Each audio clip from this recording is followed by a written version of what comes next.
सभी विद्यार्थियों का मैं आशीष पाठक, नेशनल इंटर कॉलेज तहसील फतेहपुर जनपद बाराबंकी से पुनः बहुत बहुत स्वागत करता हूं।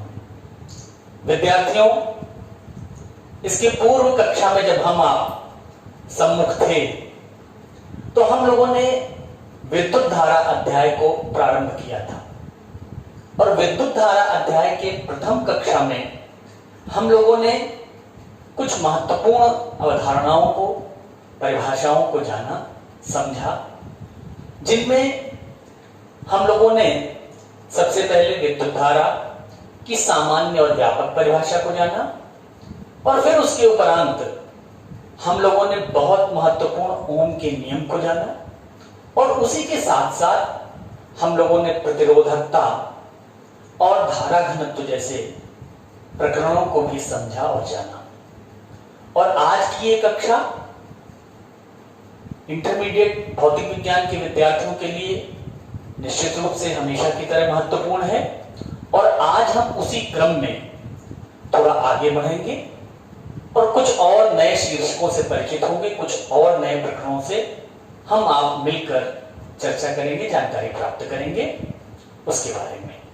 तो आइए देखते हैं कि हम लोग आज किन शीर्षकों पर चर्चा करने वाले हैं। आज की इस कक्षा में हम लोग आपके साथ किन बिंदुओं पर, किन शीर्षकों पर हम लोग चर्चा करेंगे, उससे हम परिचित हो लेते हैं। तो सबसे पहले आप देख सकते हैं जो आज की कक्षा में हम पहला शीर्षक लेने वाले हैं वो है इलेक्ट्रॉनों का अपवाह एवं प्रतिरोधकता का उद्गम। इसके बारे में हम जानकारी करेंगे और उसी के साथ साथ हम इलेक्ट्रॉनों के अपवाह वेग और विश्रांत काल की परिभाषा को भी अलग से जान लेंगे, स्पष्ट रूप से समझ लेंगे। इसके साथ गतिशीलता के बारे में हम लोग जानेंगे, चर्चा करेंगे और जो ओम का नियम हमने इसके पूर्व की कक्षा में जाना है, समझा है, उस ओम की नियम की जो सीमाएं हैं उनके बारे में आज हम लोग यहाँ पर चर्चा करेंगे, उनको जानेंगे। इसी के साथ साथ आपके लिए कुछ अभ्यास कार्य भी होगा, आप विद्यार्थी घर पर कुछ अभ्यास कार्य कर पाए, ये भी आज की कक्षा में हम लोग अंत में आपके साथ चर्चा करेंगे। तो निश्चित रूप से आज हम शुरू करेंगे, जो आज का विषय है वो सबसे पहला शीर्षक जो हमने आपको बताया है उसी से शुरू करेंगे और वो आज का शीर्षक है इलेक्ट्रॉनों का अपवाह वेग एवं प्रतिरोधकता का उद्गम। तो विद्यार्थियों, बहुत महत्वपूर्ण और बहुत समझने का ये विषय है। आप देखें, हम लोगों ने जब गत कक्षा में अध्ययन किया था तो वहां मैंने आपको बताया था कि ठोस जो होते हैं उनमें चालन का कार्य, आवेशवाहक का कार्य जो है मुख्यतः इलेक्ट्रॉन किया करते हैं और अगर विद्युत क्षेत्र उपस्थित न हो तो तापीय गति करते हुए ये इलेक्ट्रॉन आयनों से संघट्ट करते हैं। और उसी के आगे से हम यहां अगर चर्चा शुरू करें एक बार फिर से, तो आप देखेंगे जब ये इलेक्ट्रॉन किसी भारी आयन से संघट्ट करते हैं तो होता क्या है। संघट्ट करने के बाद उनकी चाल में कोई परिवर्तन नहीं आता, ध्यान देंगे, उनकी चाल में कोई परिवर्तन नहीं आता है, लेकिन उनके वेग की जो दिशा होती है वो यादृच्छिक हो जाती है, रैंडम हो जाती है, यानी कि वो किसी भी दिशा में चले जाते हैं। और इस प्रकार से अगर हम सोचें, विचार करें, ध्यान दें कि अगर इलेक्ट्रॉन चाल नहीं बदल रहा है लेकिन उनके वेग की दिशा यादृच्छिक हो रहे हैं, तो इस प्रकार से जितने भी इलेक्ट्रॉन हैं उन सभी इलेक्ट्रॉनों का अगर औसत वेग पर हम विचार करें तो हमको मिलता क्या है, इस पर हमको देखना है। मान लीजिए किसी एक ऐसे इलेक्ट्रॉन का वेग vi है, एक ऐसे जो जिस इलेक्ट्रॉन की मैं बात कर रहा हूं उसका वेग क्या है, vi है, और इस तरीके के उसमें 1 2 3 इस तरीके से कैपिटल N तक हमारे पास हमने इलेक्ट्रॉन ले लिए, तो जो इनका औसत वेग होगा वो होगा सिग्मा I 1 to N और ये vi, और इसकी जो वैल्यू होगी, ये औसत हमने ले लिया 1/n कर दिया क्योंकि ये n नंबर्स में हमने लिया है, ये 0 होगा क्योंकि मैंने आपको बताया कि यादृच्छिक इनकी दिशा होगी, इनकी यादृच्छिक दिशा होगी, कोई इधर जाएगा कोई उधर जाएगा, तो जब उनका हम औसत निकालेंगे, जब उनका एवरेज हम निकालेंगे तो वो हमको 0 प्राप्त होगा। ये तो बात तब थी जब बिना विद्युत क्षेत्र के चालक के अंदर तापीय गति हो रही थी और इलेक्ट्रॉनों की तापीय गति में हमको उनका औसत वेग 0 प्राप्त होगा। अब हम कल्पना करें, हम मानते हैं कि वो चालक एक विद्युत क्षेत्र में रख दिया गया है। आप देख सकते हैं कि ई विद्युत क्षेत्र में अगर चालक हो तो क्या होगा।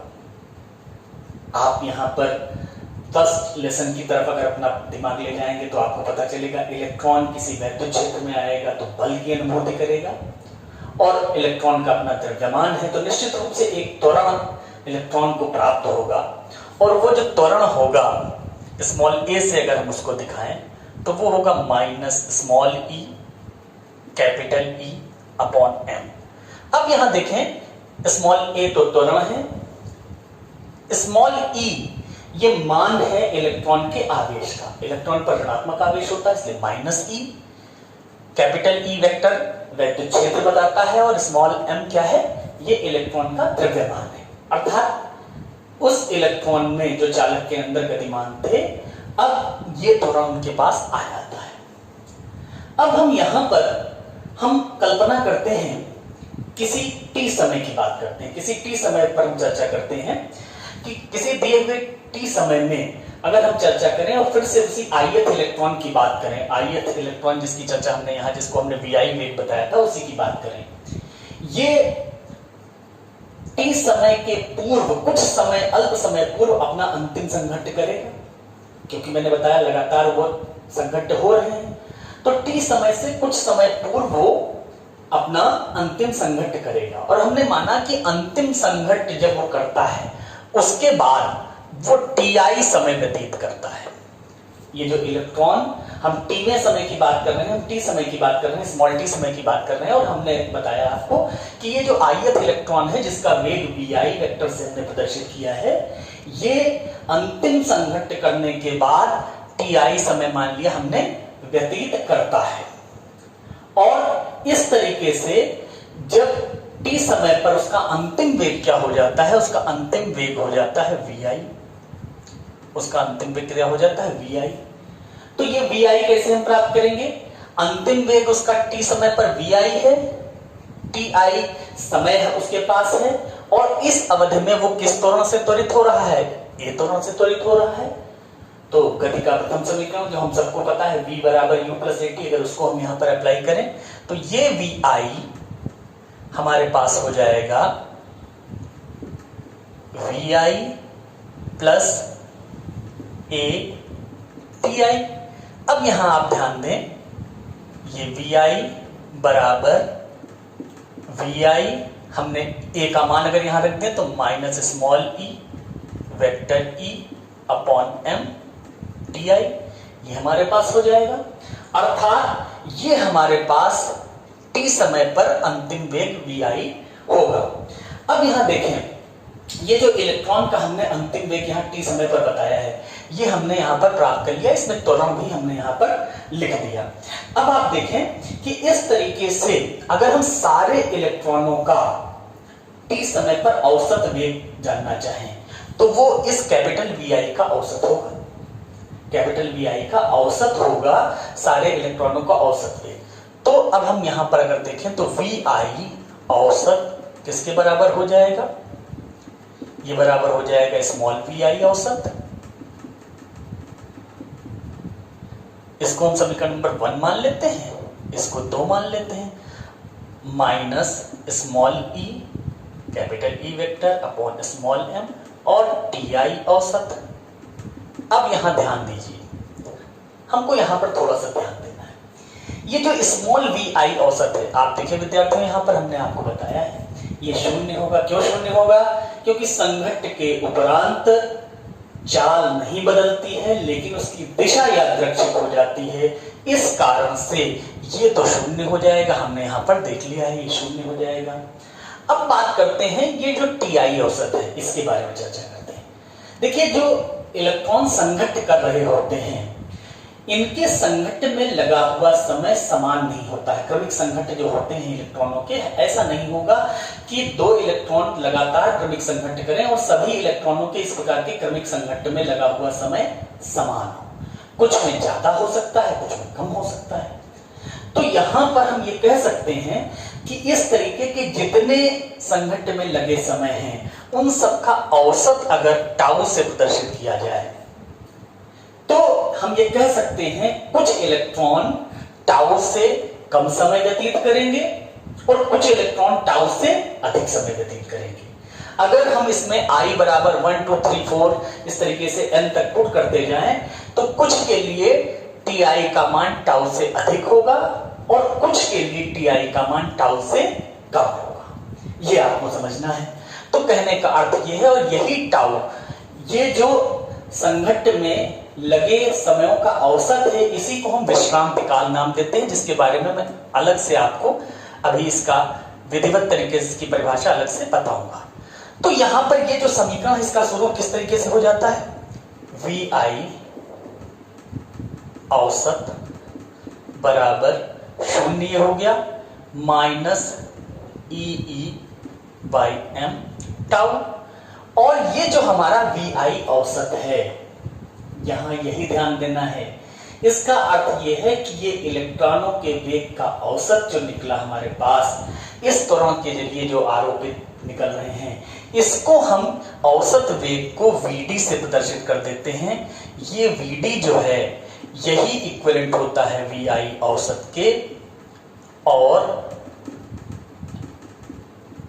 इसी को हम कहते हैं अपवाह वेग।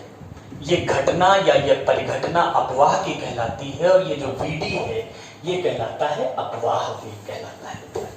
तो हमने अपवाह वेग जान लिया क्या होता है, अपवाह जान लिया क्या होता है, और यहां पर VD जो हमको प्राप्त हुआ वो VD का मान आप यहां दोबारा मैं लिख दो, VD बराबर minus EE upon m tau. यहां पर आप देखेंगे टाउ विश्रांति काल है, संघट्ट में लगा हुआ औसत समय है, और ये हमारे पास औसत वेग है जो निकला है हमारे पास, जिसको हमने ड्रिफ्ट वेलोसिटी कहा है, अपवाह वेग कहा है, और ये परिघटना अपवाह की कहलाती है। अब इस अपवाह परिघटना के कारण होगा क्या? तो विद्यार्थियों, जो ये अंतिम परिणाम आपके समक्ष है, ये आपको थोड़ा सा सरप्राइज कर रहा होगा, आश्चर्यचकित कर रहा होगा कि यद्यपि इलेक्ट्रॉन त्वरित हैं तथापि एक औसत वेग से गतिमान हैं, और जो कि समय से मुक्त है, जो समय पर निर्भर नहीं करता। यही घटना अपवाह की है, और VD जैसा मैंने कहा ये अपवाह वेग है। अब हम ये जो अपवाह की घटना आपसे बता रहे थे, इस अपवाह की घटना के कारण जो चित्र में हम देख सकते हैं वैद्युत क्षेत्र E जो सदिश E से प्रदर्शित किया गया है, इसके लंबवत किसी क्षेत्र से होकर नेट आवेशों का नेट परिवहन होगा। इसी वैद्युत क्षेत्र वेक्टर E से दिखाया, इसके लंबवत किसी क्षेत्र से होकर आवेशों का नेट परिवहन होगा। अब आप देखें कि चालक के अंदर, जो चालक आपको प्रदर्शित है, इस चालक के अंदर एक समतलीय क्षेत्र A को हम ले, उस पर विचार करें। A आपको प्रदर्शित किया गया है। A पर अगर हम विचार करें और A इस प्रकार लिया गया है कि A पर खींचा गया अभिलंब सदिश E की दिशा के समांतर हो, तो अगर आप देखें अपवाह की घटना के कारण, ड्रिफ्ट के कारण, अपवाह की घटना के कारण एक अत्यंत अल्प समय लिया जाए डेल्टा टी। इस डेल्टा टी अत्यल्प समय में जो भी क्षेत्र कैपिटल A के बाईं ओर इलेक्ट्रॉन होंगे वो मॉड VD डेल्टा टी दूरी तय कर चुके होंगे। ये हमारे पास परिमाण है अपवाह वेग का, और ये समय इतनी दूरी जो भी A के बाईं ओर इलेक्ट्रॉन होंगे वो तय कर चुके होंगे, पार कर चुके होंगे। अब अगर इस चालक के इकाई आयतन में मुक्त इलेक्ट्रॉनों की संख्या स्मॉल n हो, तो ऐसे कुल कितने इलेक्ट्रॉन होंगे जिन्होंने इतनी दूरी तय की होगी? वो निश्चित रूप से हो जाएंगे n a mod VD delta T. ये इतने इलेक्ट्रॉन होंगे जिन्होंने ये दूरी पार कर ली होगी। और आपको पता है कि एक इलेक्ट्रॉन अपने साथ कितना आवेश वहन करता है? बिल्कुल ठीक, -e। तो कुल आवेश जो परिवहित हुआ होगा वो हो जाएगा -NEA mod VD delta T. यह वो आवेश है जो A के दाईं ओर परिवहित हुआ होगा डेल्टा टी समय में। अब आप एक चीज देखें कि जो हमारा वैद्युत क्षेत्र E है उसकी दिशा आप देख रहे हैं बाईं ओर है। तो अगर हम वैद्युत क्षेत्र के अनुदिश देखना चाहें कि कितना आवेश परिवहित हो रहा है तो वो कितना हो जाएगा, इसका ऋणात्मक हो जाएगा, अर्थात NEA mod VD delta T हो जाएगा। ये क्षेत्र के अनुदिश परिवहित आवेश हो जाएगा। अब आप एक चीज और देखें, कैपिटल ए क्षेत्र से होकर अगर हम विद्युत धारा की परिभाषा में वापस जाएं, पिछले व्याख्यान की तरफ विद्यार्थियों ध्यान दीजिए, अगर हम विद्युत धारा की परिभाषा पर ध्यान दें तो कैपिटल ए क्षेत्र से होकर डेल्टा टी जो अत्यल्प समय है, इस अत्यल्प समय में जो परिवहित आवेश होगा, गुजरा हुआ आवेश होगा, पार करने वाला आवेश होगा, वो होगा आई डेल्टा टी। और यही आई डेल्टा टी इसके बराबर होगा, यानी कि आई डेल्टा टी बराबर हो जाएगा NEA mod VD delta T के। अब यहां पर मॉड VD, यहां से VD का मान यहां पर रख दें, परिमाण रखना है तो हमको क्या प्राप्त हो जाएगा, यहां से ध्यान से देखें, आई डेल्टा टी बराबर NEA, हम यहां इसका मान रख रहे हैं स्मॉल e कैपिटल E,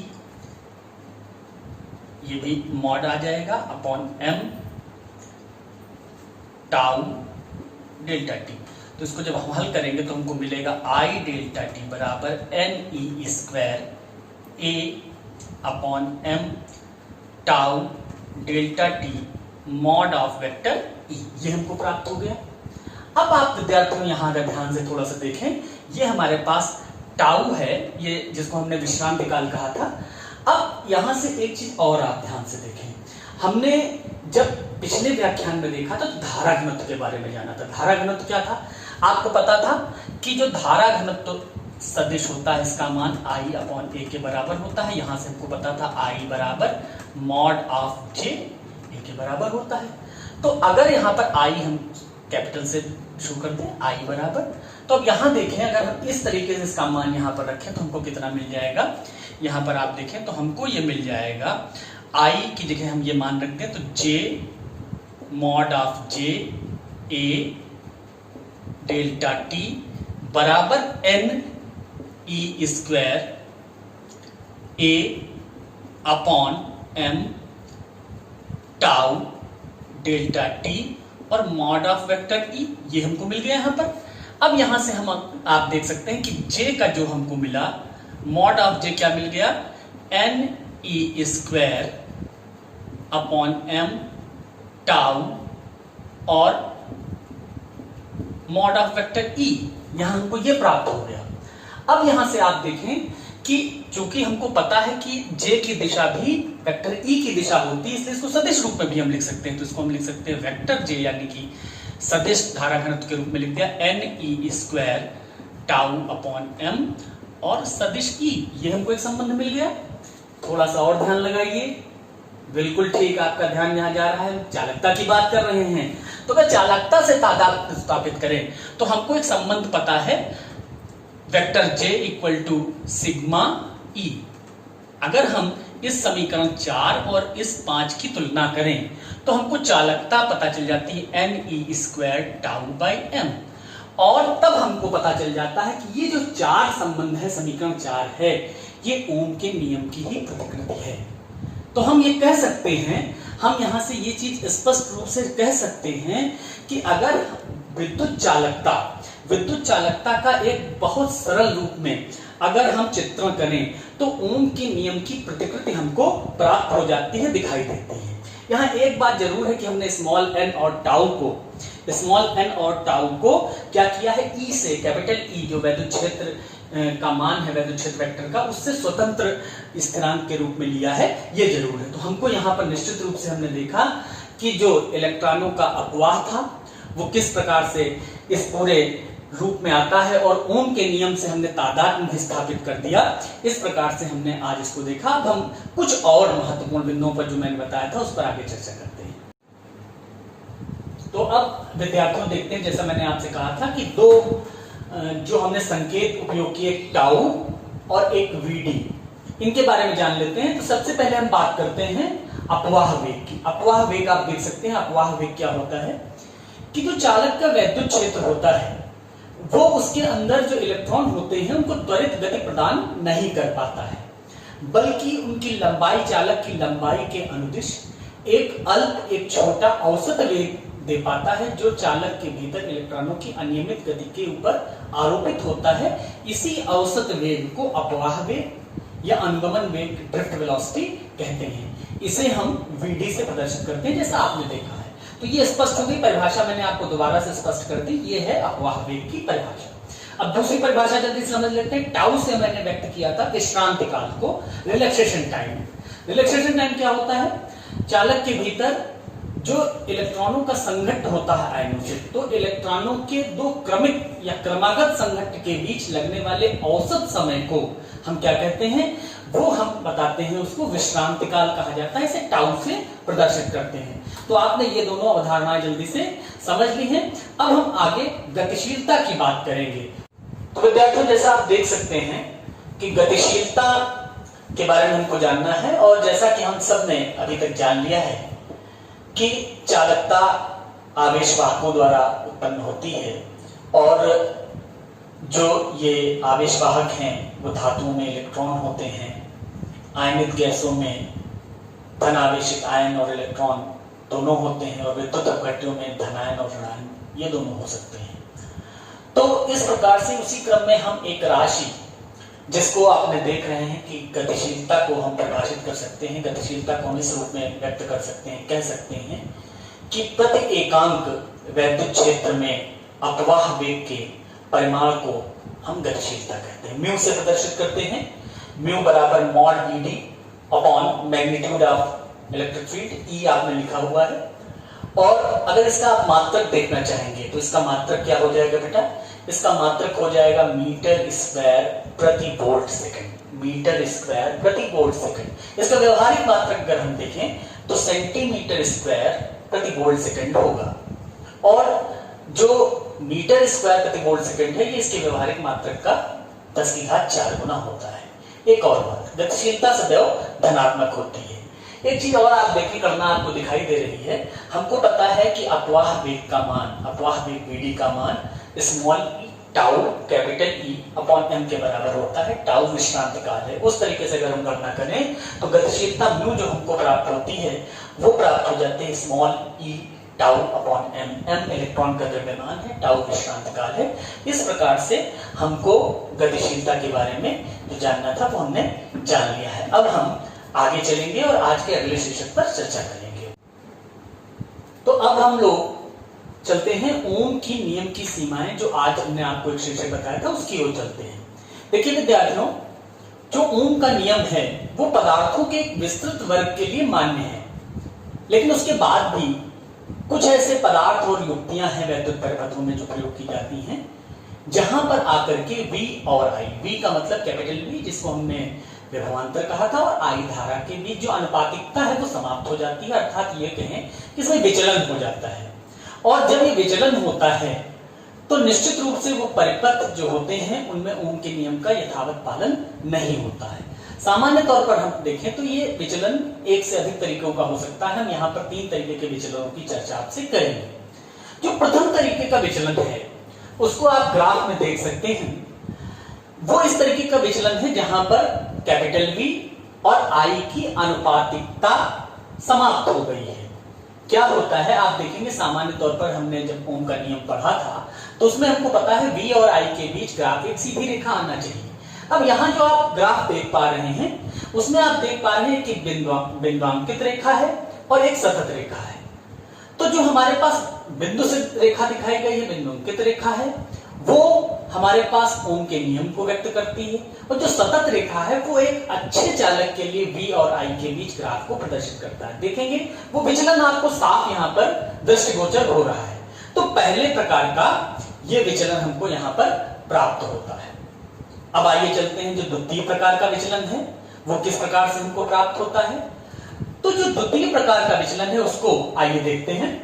तो अब आप देखें इस दूसरे ग्राफ में हम आगे बढ़े उसके पहले आपको ये बताना चाहूंगा कि जो V और I के बीच अनुपातिकता है ये जो निर्भर करती है, ये निर्भर करती है हमारे पास जो V है, हमारे पास V के चिन्ह पर निर्भर करती है। वी अर्थात विभवांतर के चिन्ह पर निर्भर करती है। दूसरे शब्दों में हम कह सकते हैं कि यदि हम वी का कोई मान लें और उसके लिए हमको अगर धारा कैपिटल आई प्राप्त होती हो, जैसा आप चित्र में देख सकते हैं ऊपर के हिस्से में ग्राफ के, वी के किसी मान के लिए हमको धारा आई प्राप्त होती हो और वी का परिमाण मैग्नीट्यूड वही रखें, स्थिर रखें, लेकिन दिशा बदल दें। आप देखें नीचे के हिस्से में ग्राफ के दिशा अगर बदल दें तो वास्तुतः अब हमको उतनी ही धारा प्राप्त इस दिशा में नहीं होती है, अर्थात समान परिमाण की धारा अब हमको दिशा बदलने पर, वी की दिशा बदलने पर प्राप्त नहीं हो रही है।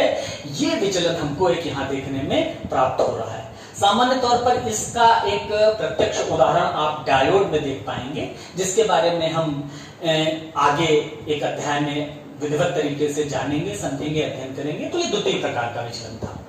अब विद्यार्थियों एक तृतीय प्रकार का विचलन भी हम आपसे चर्चा करना चाहेंगे, जो ओम के नियम के अंतर्गत, जो उनकी सीमाओं के अंतर्गत हम पढ़ रहे हैं उसमें देखें। तो तृतीय प्रकार का विचलन क्या हो सकता है? तृतीय प्रकार के विचलन में हम देखें एक नया ग्राफ आपके सामने यहां प्रदर्शित हो रहा है। इस ग्राफ में आप देखेंगे कि कैपिटल वी और कैपिटल आई यानी कि विभवांतर और धारा के बीच संबंध एकमात्र संबंध नहीं है, यानी कि यूनिक नहीं है। ये ऐसा नहीं होगा, अर्थात जो हमारे पास केवल आई के लिए एक ही मान वी का प्राप्त हो, हमारे पास ऐसा नहीं होता है। अर्थात एक ही धारा आई के लिए हमको वी के एक से अधिक मान भी प्राप्त हो सकते हैं। आप देखें, आपको चित्र में दिखाई देगा कि आई के एक ही मान के लिए वी के हमको एक से अधिक मान प्राप्त हो रहे हैं। आप देखेंगे अरैखिक क्षेत्र में हमको मान प्राप्त हो रहा है और उसके बाद ऋणात्मक प्रतिरोध क्षेत्र में मान प्राप्त हो रहा है। इस प्रकार से एक ही आई के मान के लिए हमको दो वी के मान प्राप्त हो रहे हैं। तो यहाँ पर भी हमको एक विचलन दिखाई देता है। इस प्रकार से हमने ये देखा कि कभी ऐसी स्थितियां आती हैं जब हमारे पास युक्तियों में, पदार्थों में ओम के नियम से विचलन हमको दिखाई देता है, और ऐसे परिपथ जो ओम के नियम का पालन नहीं करते हैं उन्हें हम अनोमीय परिपथ कहते हैं। तो हमने आज ओम के नियम की सीमाओं के बारे में भी यहाँ पर अभी जान लिया। अब हम आगे बढ़ेंगे और आपके लिए एक अभ्यास का प्रश्न है, उसके ऊपर आएंगे। तो चलते हैं अभ्यास के प्रश्न की ओर। तो विद्यार्थियों, आपके समक्ष एक प्रश्न है जो अभ्यास आपको करना है। इस प्रश्न को ध्यान से देखिए। इसमें हमारे पास समय दिया है, तार का व्यास दिया हुआ है और आपको अपवाह वेग की गणना करनी, उसमें और भी चीजें दी हुई हैं। आपको आवेश भी ज्ञात है, तो आप थोड़ा सा मन मस्तिष्क पर जोर डालेंगे। आज जो कुछ भी मैंने पढ़ाया है उसको अगर आप ध्यान से मनन करेंगे तो निश्चित रूप से यह प्रश्न आपसे हल होगा। मैं आपकी सुविधा के लिए आपको एक थोड़ी सी हिंट दे देता हूं कि अपवाह वेग और धारा में जो संबंध होता है उस संबंध का हम उपयोग करें और उस संबंध के जरिए इस प्रश्न को हम हल कर सकते हैं। आपको पता है कि अगर व्यास ज्ञात हो तो हम परिक्षेत्र का क्षेत्रफल कैसे ज्ञात कर सकते हैं, त्रिज्या ज्ञात करके पाई आर स्क्वायर के जरिए। मैंने आपको ये भी बता दिया है। तो आशा है आप इस प्रश्न को हल करेंगे और हम लोग इसके बाद की कक्षा में फिर आपसे जुड़ेंगे। एक और आपसे जरूरी बात कहना है कि आप सब लोग दीक्षा ऐप, जो मानव संसाधन विकास मंत्रालय के द्वारा बनाया गया है आप लोगों के लिए, उसको जरूर डाउनलोड करें। प्ले स्टोर से डाउनलोड कर सकते हैं, iOS स्टोर से डाउनलोड कर सकते हैं और उस पर इस पाठ से संबंधित आपको अन्य महत्वपूर्ण जानकारियां भी प्राप्त होंगी। इसके अतिरिक्त माध्यमिक शिक्षा विभाग के द्वारा जो एक YouTube चैनल बनाया गया है जिस पर आपको ये सारे लेक्चर्स दोबारा से देखने को मिल सकते हैं, उसको सब्सक्राइब कीजिए। उस चैनल के जरिए आपको YouTube पर सारे जो लेक्चर्स हैं विभिन्न विषयों के, और आज का लेक्चर भी आपको उस पर दोबारा से देखने को मिल जाएगा। तो दीक्षा ऐप को जरूर डाउनलोड करें और विभाग के YouTube चैनल को सब्सक्राइब करके लगातार जानकारियां प्राप्त करते रहें। इसके अतिरिक्त अगर आपको कोई भ्रम होता है तो आपके शिक्षकों के द्वारा जो वर्चुअल क्लासेस व्हाट्सएप पर चलाई जा रही हैं उस पर जाकर के आप अपनी शंका का समाधान कर सकते हैं। तो आज के लिए बस इतना ही। बहुत बहुत धन्यवाद। मिलते हैं अगली कक्षा में। तब के लिए बहुत बहुत आप सबको शुभकामनाएं कि आपसे दोबारा से हम लोग जल्दी रूबरू हो एक नए शीर्षक के साथ।